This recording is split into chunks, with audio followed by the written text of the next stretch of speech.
Good morning. So this is Venkatesh. Today we are speaking to Mr. Milan Thakkar, CEO of Wallplast. So good morning. Very good morning, sir. So coming to our first question, just wanted to understand how's the impact of the second wave panning out for you? Unfortunately, we are all in the midst of a second wave now, and it is not known what is going to happen, as we rightly said at the start of the discussion. So how is it panning out for you? Sir, honestly, the second wave is a little dreadful. At the same time, first wave, we were caught unaware. Second wave, also, unfortunately, we are caught unaware because we really thought by March we had, gained momentum. Yeah. The demand is coming back. And, we had planned for a much better year because last year we had some, downfall in terms of our overall growth. So we thought we will cover up. We will look at the demand generation. We were getting ahead for a better year. But unfortunately, the second wave is again got us back to square one. Yeah, so I think that's not so pleasant. However, we are better prepared, Dr. Venkatesh. We are better prepared for this wave because we know how to deal with this. Last year, we didn't know how to deal with this. People on the ground, people connected to us, our suppliers, our partners, our retailers, our internal customers, our employees. We don't know how to manage them. Today, we are better prepared. So I think second wave, from a business standpoint, is going to be very difficult for an enterprise like ours. However, we want to keep the faith and say that last year we did some recovery and the demand did come back. So I think, prolonged demand will come back. We are optimistic about this year. One is with more vaccines, we want to see our whole country in a better position of people being safe and then eventually the business coming back. So I think we are more interested in everybody in our organization being safe, and then definitely we are working towards getting the business back on track. But second wave is a little difficult. However, we are better prepared in terms of the demand planning side of it, in terms of inventory management, in terms of the whole overall supply chain. So I think we are better prepared to handle this situation, sir. But one thing which I wanted to understand is, as you rightly said, the first wave we got unaware, we were unaware and we were not ready to take it. The second wave, at least we are aware about it. But the second wave is more unpredictable because of lockdown in few states and opening in few states. So it is both are there. So how are you in the construction industry, manufacturing industry? How are you doing it? Yeah. So as I mentioned to you earlier, Dr. Venkatesh, that we are looking at earlier we were actually looking at efficiencies, creating efficiencies on the inventory management side. Yeah. Today we are looking at better efficiencies. Yeah. We are looking at tailor making our products. We have changed the way we have looked at our business. From raw material imports to planning to inventory management to our entire supply chain. We have revisited the entire supply chain. That's why we are a little better prepared. That's where I'm coming from. Today, I am not in a position being an MSME that I can manage so much inventory. I have so much working capital out in the market. My payments are getting delayed. So today is a time to be very watchful, ensure that you have minimal inventory, you have better efficient supply chain, you are building some more technology interventions in this downtime. We have built a few technology interventions as well. So fortunately, we have used this downtime to our benefit, build some interventions, at the same time manage our entire supply chain more efficiently. So that's why we are a little better prepared. Does this state-wise issues of lockdown is affecting you, or it is? Indeed, yes.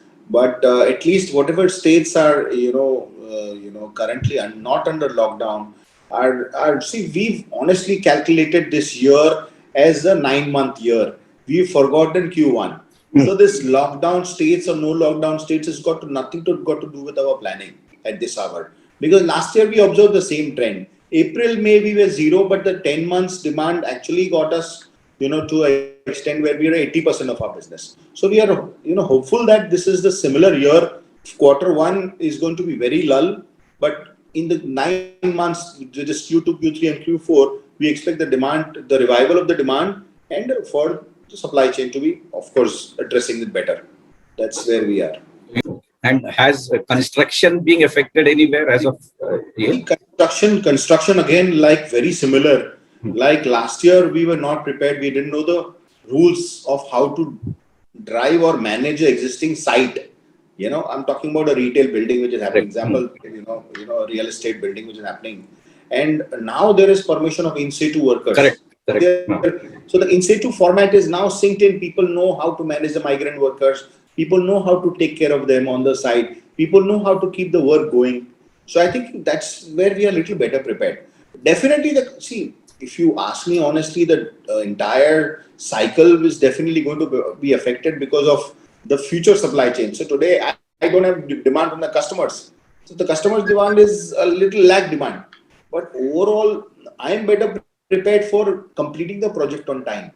Yeah. So if I have planned, of course, I'm going to be 20% off my plan, but the overall project is still going to be 80% in place in terms of time frames. So I think that's a little better prepared. So you did mention about migrant labor. So anyhow, I was supposed to come to you later. So how is migrant labor affecting you and your business? See, migrant laborers in states which is complete lockdown, we've got to really be watchful of how we plan our labors. Ensuring their safety is, utmost priority for us.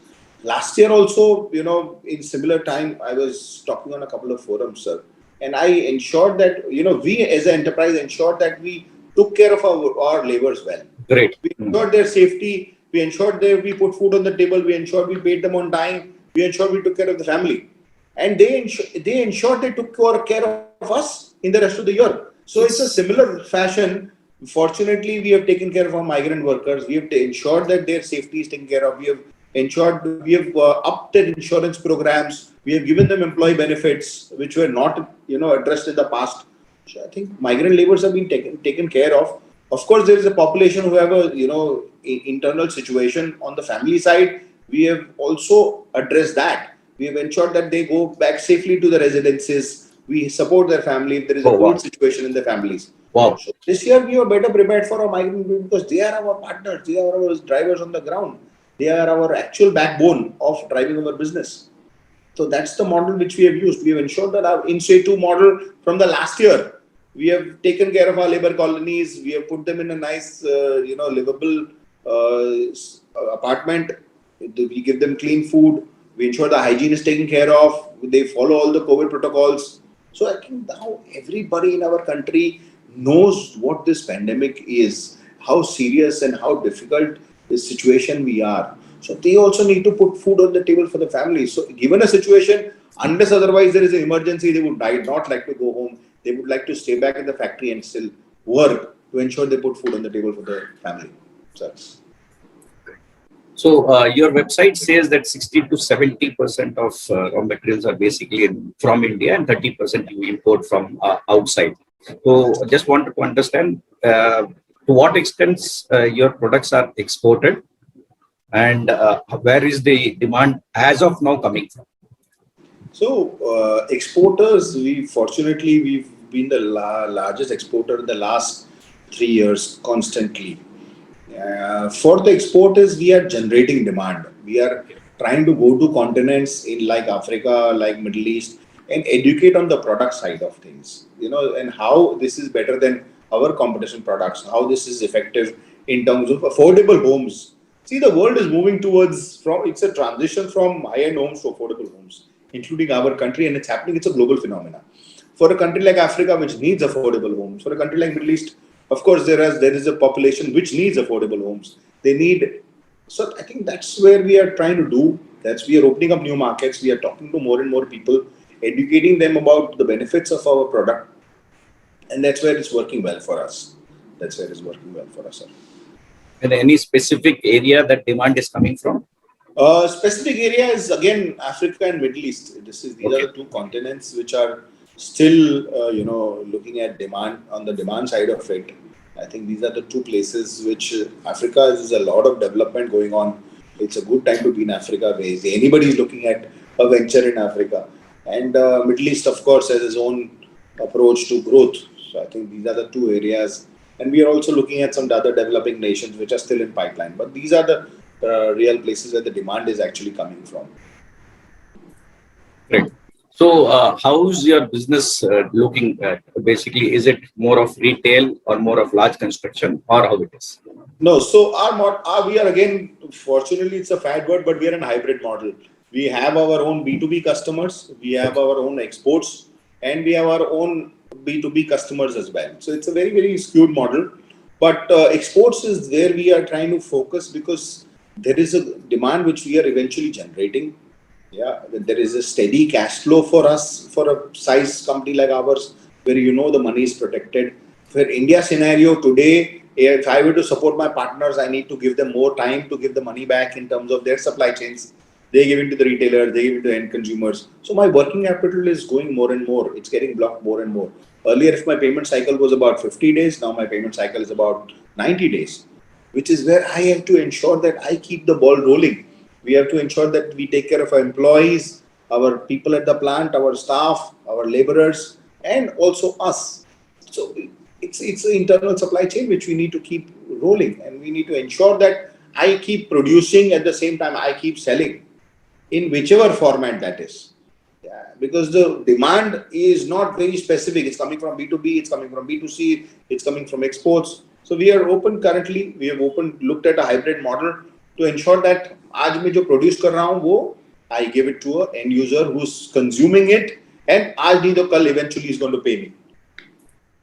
Is it more of a retail or is it more of a large thing that you're looking at as of now? No, as of now, we are developing both. So we are developing both, sir. We are not looking at only retail because we really don't know when the demand will go down. We need to keep the ball rolling on the B2B side also to ensure the working capital comes in. My money keeps flowing. At the same time, I need to create a brand, establish my own future roadmap. So I think the customer side, the consumer side is also happening, and my B2B side is also happening. But of course, the projects are a little slow. So, again, we've got to be very watchful on the retail side of the business. So we're trying to do a little balancing act internally of where we look at our business. So, If I ask you percentage wise, retail and construction, will you be able to specify that? yeah. So it is retail and construction is 70-30. 30%. Yeah, retail will be 30%, 70 will be construction. Okay. That's the percentage. Great. Approximately. Great. So, how do you leverage technology on the product side? See, on the product side, honestly, technology, we are adopting to a lot of things. We are adopting to a lot of automation. This is a time last year when we got thinking. Internally, we have a few things right. Like we put our house in order in terms of our ERP, the way it is functioning, the way it is giving us the reports, the way we are doing our planning and supply chain. These basics are in place. Now, to talk about IoT or talk about integration of all this for an entrepreneur is a far-fetched goal. Yeah, but we are taking baby step towards that far-fetched goal, and it is going to happen today or tomorrow. There is no other way. There is no shortcut for we to developing technology, which is going to give us a end-to-end perspective that मैंने raw material खरीदा और मैंने माल बेचा end of the day, and what is the entire product life cycle? How is it helping me? I need to view on a report card. So eventually the BI, the business intelligence report card needs to come in. There is supply chain which needs to go on. The customer who's getting my goods today also, he knows that my vehicle is here. He can track the vehicle. He can look at the vehicle coming to him. In stipulated time frames, where from placing the order to he receiving the vehicle, he can track the vehicle. So small interventions, we are trying to do on the technology side. However, all these interventions need to come to life when they get integrated, and that's the roadmap we are on, Dr. Venkatesh. That's what we are working on. Has the percentage of technology usage increased during the last 1 year? Yes, definitely yes. Increased. We have also done a few interventions, independent interventions, to plug a few interventions of the ERP, talking to the CRM, talking to the front end, talking to the customer app. So I think the technology intervention is definitely increased, and we are very focused on building an integrated end-to-end model for our customers.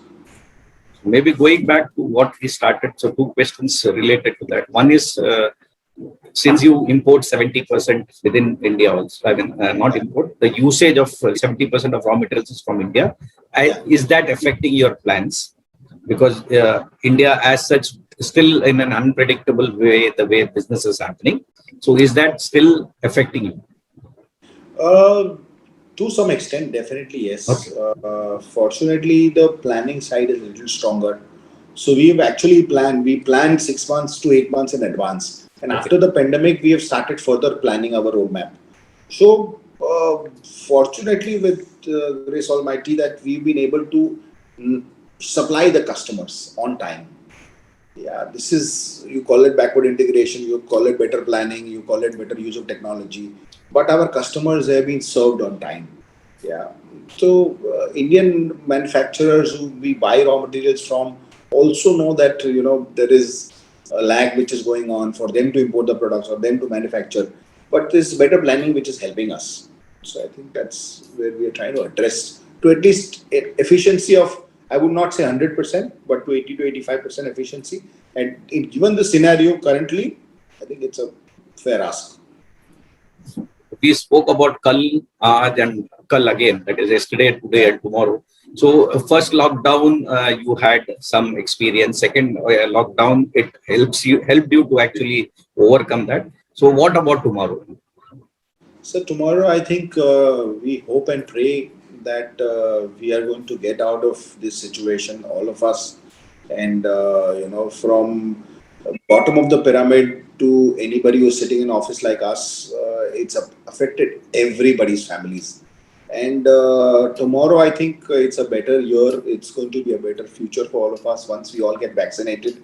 We have some room for removing the fear and come back to business as usual. But I So still feel it's a little far-fetched goal. It's a at least a 2 year window starting 2022 to 2023. It's going to be one more year of challenges and roadblocks for us to overcome internally and externally for us to see a better lay of light.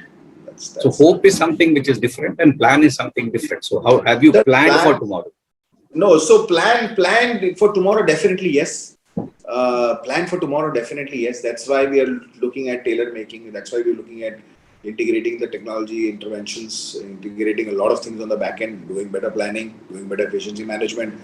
But at the same time, hope is important because unless I hope, my plans are not going to come to life. My plans are not going to come to life because I can expect a better year for all of us. But unless we all are vaccinated, unless there is my house is in order, I'm not going to go and buy a product, sir. I'm not going to go and buy anything except Correct. my grocery, my dal roti which I need. That's the only thing we are buying today Hmm. as a consumer. So I Hmm. think that transition from a consumer sentiment, which is currently limited to food and medicines, to eventually buying something which we need for our home is definitely going to take time, and that's where we need hope. Okay. So any plans for further expansion? I believe you are in 6 states, present in available in Yes. 6 states. Has it gone up, or you plan to do anything now? No, we definitely plan expansion. This year we had some plans, but we've stalled those plans, considering the situation and looking at the situation. But definitely, once times are a little better, we would want to, increase our manufacturing units and increase our so that we can reach to the customer and look at better efficiencies and on-time deliveries. So through Because this 6 manufacturing plants, you are reaching across the country, or any yeah, part of we are. country that you are not It's reaching? serving. Yeah, it's serving east, west, north, south, and Okay. central. It's serving everywhere because if you look at our business, we are eventually moving all our products to the commodity space, and commodity after the manufacturing cost is going to be logistics cost. So we have planned it in a fashion where we look at the second cost minimalistic, where somebody who needs a product for affordable home, he doesn't have to pay a larger freight coming from another state. Example, if I send this from Maharashtra to South, the freight cost will be so high that the person will not be able to afford the product. So I think we have decentralized. We have looked at a roadmap where we are ready for the future. East, west, north, south. I can serve and I can actually help the customers to get at an affordable price. Great. So one final question, is anything that you wish to convey to government in terms of your industry, whether any help required, and if at all, if you feel that these suggestions will help you as an industry, the MSME as an sector? Yeah, definitely, sir. Today, I think, Mr. Nitin Gadkari was speaking about helping MSME. They've changed the definition of MSME. But I today still feel that, the budget figures of 15,700 crores, which was dedicated to SMEs and MSMEs, needs to be percolated down to a level where the micro and the small entrepreneur also needs to be benefited, and there needs to be some information given to the person who's in that category. Like you mentioned, on a policy level, I think the deployment is very, very critical. Like we deployed Aadhaar, we need to deploy everything well. I mean, Aadhaar was a great initiative, and today we are proud as a nation to be the fastest in terms of such a large size and such a large scale. Vaccination is going to be another aspect. I think similar fashion, we need to be looking at deployment after we announce SOPs for SME, MSME. So 15,700 crore, I think it's a great amount, but you have 6.5 crore SME, MSMEs. So you're talking about an audience, and now after changing this definition, this population is going to go larger. So how does a 5 crore guy get benefited who's running a small enterprise? So I think somewhere I'm concerned about the government deploying these large budgets per se, and people knowing about these initiatives. So I think you guys are doing a great job of communicating to the smallest guy in the ground of what he can benefit running a small enterprise. So I think that is going to be a huge gap, Doctor. If you can fill that gap, and it's going to really, really benefit people on the ground, and it's going to create more jobs. Today, this is the sector which is creating 40% of the jobs, and we need to look at this sector very, very seriously. And this is the audience. This is the right place which we are focusing on. However, not only changing the definition will help. Of course, it will help the trader on the ground. It will help, the entrepreneur on the ground. But how is what we need to be? It needs to be communicated in some policy fashion or in a draft fashion, or what are the benefits, or you need to probably go to a central window to avail his benefits. So I think these are some of the things which we can activate via a forum like yours, and I think that's a long way to go. Any suggestion that you wish to give for your industry? My industry, again, sir, I was very neutral, including my industry. These are the Agreed. Go for if I were to look at taking care of my migrant workers or anybody who works with us.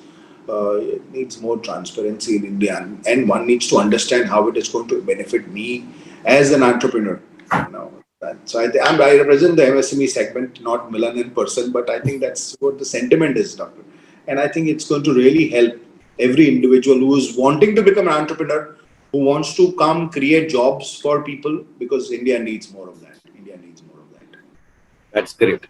Thank you very, very much for sparing your time. It was really nice to understand the sector, the views from your end. And as we rightly discussed, small drops makes an ocean. So any effort that we together can try and make to make this industry or this sector much more better, it is always valuable. Thank you very much once again. Thank you so much, sir. Thank you so much. I wish everybody safe and everybody well at home and at work.